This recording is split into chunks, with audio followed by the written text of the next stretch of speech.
नमस्कार जय Jagannath Shri live take channel को आपन को स्वागत। आपण मानकर पई गोटे भल खबर शुभ खबर अति जरूरी खबर से खबरटा निश्चित आपण मान को भल लागिवो निहाती जरूरत मान दरकार खबर आपण माने जो माने चाहुतले आपण सुनिले आश्चर्य हेबे। आज पर्यंत जेतेबेले आपनकर सहारा सेबी केस सुप्रीम कोर्ट रे पेंडिंग अछि एवं सरकार तरफ गोटे व्यवस्था पोर्टाल रो करा जायछि आउ से पोर्टाल रे लोक मानकर पेमेंट ठीक से हेई पारु नाही किंतु ता विरुद्ध रे कोनोसी केस हेई नथिला किंतु प्रथम थर पाई ता विरुद्ध रे गोटे जनस्वार्थ मामला दाखल करा जायछि एवं आज 7 तारिख सुप्रीम कोर्ट ताकू ग्रहण करछे। एटा सबटु गुरुत्वपूर्ण कथा। एडमिट हेई गला केस एवं आसंता एप्रिल 16 तारिख रे तार हियरिंग हबो। एटा निश्चित भल खबर शुभ खबर आपण मानक पई। तेबे आगु को डिटेल से आमे ए विषय रे आलोचना करिबा। आपण माने एई कथा कहि पारंती जे शुभ खबर कौन भल खबर कौन। दीर्घ 10-12 वर्ष हलानी धरिकिरी जेतेबेले केस भितरे छंदी कि सारा इंडिया परिवार रहिछि आ लोक माने हैरान होउचंती टिके टिके तिळ तिळ करी लोक माने मरुचंती वर्तमान सारा इंडिया रे टंका रखिकिरी। तो ये कौन शुभ खबर।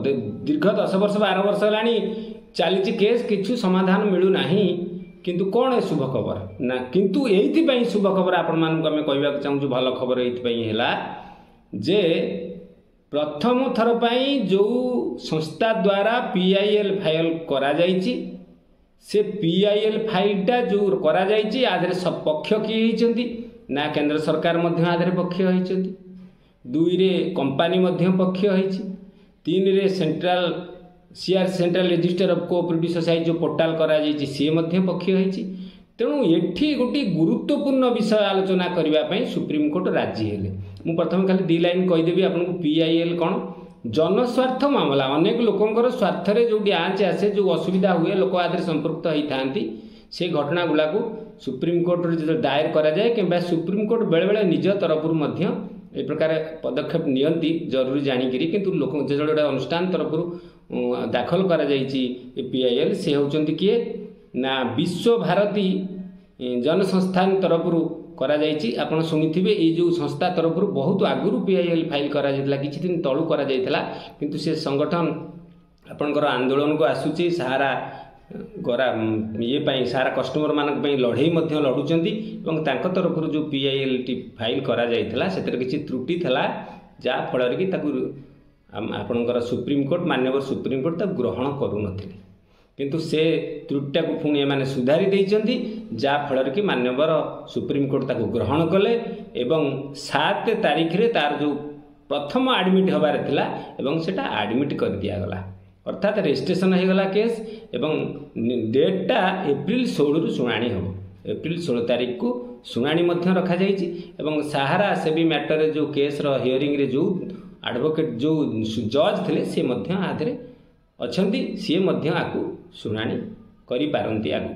तेणु एटा निश्चित भल खबर एइथि जे सबुठु भल खबर गोटे भल मामला हला जनस्वार्थ मामला एपर्यंत हेई नथिला ए प्रकार मामला हेई नथिला आगुरु जो आपनक मानक पई सहारा ग्राहक मानक तरफ ए प्रकार मामला को सुप्रीम कोर्ट ग्रहण करि नथिले पोर्टाल विरुद्ध रे मझिरे किछि अपील करथिले किंतु ताकू सुप्रीम कोर्ट खारज कर देले कहले सब पोर्टाल माध्यम तुम अप्लाई करिया को पड़िबो पोर्टाल माध्यम रे आसे किंतु एटा प्रथम थर पई ए मामलाटा सुप्रीम कोर्ट ग्रहण करिसेंती एवं ए जो विलंब हेछि लोक माने पैसा पाई पारना ये भी गोटे कारण हेछि। सबु भल पॉजिटिव जिनस जेतेबेले आम पाखरे पहुंचला आमे आपन को जणेबा पई स्थिर करूँ किंतु आमर भारतर जो न्यायिक व्यवस्था न्याय व्यवस्था अच्छी आधर जो मंथर गति कार्य चलुची एटा हूँ सब दुखर कथा। पुणी आपण मान मन में सन्देह थी जे पुणी डेरी होगा चलो किंतु आपण मैंने गोटे सबुठु बड़ भल कथा मन रखु पीआईएल रो गोटे भल जिनस या अच्छी जमीक 10 वर्ष 12 वर्ष है से भी सारा केस चलती सेमती चलीपर ना। पीआईएल गोटे निर्दिष्ट समय सीमा अच्छी एवं से समय सीमा भितर केसटा समाधान करिया पड़ो अर्थात तार जजमेंट फाइनाल जजमेंट दबाक पड़ो।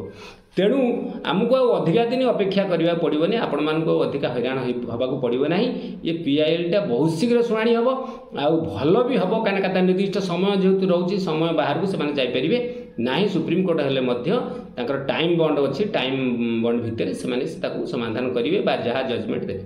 ତେଣୁ ଏଇଟା ନିଶ୍ଚିତ ସବୁଠୁ ବଡ଼ ଖବର। ଆଜି ପର୍ଯ୍ୟନ୍ତ କିଏ ଏମିତି ପିଆଇଏଲ୍ ଫାଇଲ୍ କରିନଥିଲେ, ଏଇଟା ସବୁଠୁ ବଡ଼ ଖବର। ଏବଂ ଖବର ଏଇଥିପାଇଁ ଯେ ଆପଣମାନେ ପୋର୍ଟାଲରେ ଯେଉଁ ଜର୍ଜରିତ ହେଉଛନ୍ତି, ଯେଉଁ ହଇରାଣ ହେଉଛନ୍ତି, ତା ଦେହରେ ଆପଣ ସମାଧାନ ପାଇପାରିବେ। ନିଶ୍ଚିତ କିଛି ନା କିଛି ସମାଧାନ ବାହାରିବ। ଲୋକମାନଙ୍କର ସ୍ୱାର୍ଥ ପାଇଁ କିଛି ନା କିଛି ଭଲ କାମ ହେବ। ଏବଂ ସେଇଟା ଆଜି ଆଡ଼ମିଟ୍ ହେଲା, 7 ତାରିଖରେ ଆଡ଼ମିଟ୍ କରାଗଲା ଏବଂ ଆସନ୍ତା ଏପ୍ରିଲ 16 ତାରିଖରେ ଆପଣଙ୍କର ଫାଷ୍ଟ ହିୟରିଂ ହେବ। ପ୍ରଥମ ହିୟରିଂରେ କେମିତି କାଗଜପତ୍ର ଯାହା ସବମିଟ୍ ହେଇଛି ସମସ୍ତଙ୍କ ତରଫରୁ ତଥ୍ୟ ମଗା ହେବ ଏବଂ ତାକୁ ପରୀକ୍ଷା ନିରୀକ୍ଷା କରାଯିବ, କ'ଣ କରାଯାଇଛି, କ'ଣ କରାଗଲେ ଲୋକମାନଙ୍କର ସ୍ୱାର୍ଥ ହାସଲ ହୋଇପାରିବ। ଏବଂ ମୁଁ ଆପଣଙ୍କୁ ଆଉ ଗୋଟେ ବଡ଼ କଥା କହିଛି, ଆପଣଙ୍କୁ ବାରମ୍ବାର ଅନୁରୋଧ କରିଛି, ଆପଣ ପ୍ରଧାନମନ୍ତ୍ରୀଙ୍କ ସେ ନମ୍ବରରେ ବି ଫୋନ୍ କରନ୍ତୁ। ନିହାତି ଜରୁରୀ ନମ୍ବର ଏବଂ ଦରକାର ବି ହେବ। ଆପଣ ଦେଖିବେ, ମୋତେ ଭବିଷ୍ୟତରେ କହିବେ, କଥାର ବହୁତ ଗୁରୁତ୍ୱ ଅଛି, ବହୁତ ପ୍ରଭାବ ମଧ୍ୟ ପକାଇ ପାରିବ ସରକାରଙ୍କ ଉପରେ। ଇଲେକ୍ସନ୍ ଯାହା ହେଉଛି ହେଉ, ଇଲେକ୍ସନ୍ ସାଙ୍ଗରେ କିଛି ସମ୍ପର୍କ ନାହିଁ। କାହିଁକିନା ଇଲେକ୍ସନରେ ଯେ ପ୍ରଭାବ ପଡ଼ିବ ଇଲେକ୍ସନ୍ ପୂର୍ବରୁ ଆମେ ପକାଇଲେ ଏଇଟା ଭୁଲ କଥା। କିନ୍ତୁ ଆମର ଉଦ୍ଦେଶ୍ୟ, ଆମେ ଯେହେତୁ ଗୋଟେ ଗଣତନ୍ତ୍ର ନାଗରିକ, ସାଧାରଣ ଜନସାଧାରଣ, ତେଣୁ ଗୋଟେ ସାମ୍ବିଧାନିକ ଅଧିକାର ଆମର ଅଛି।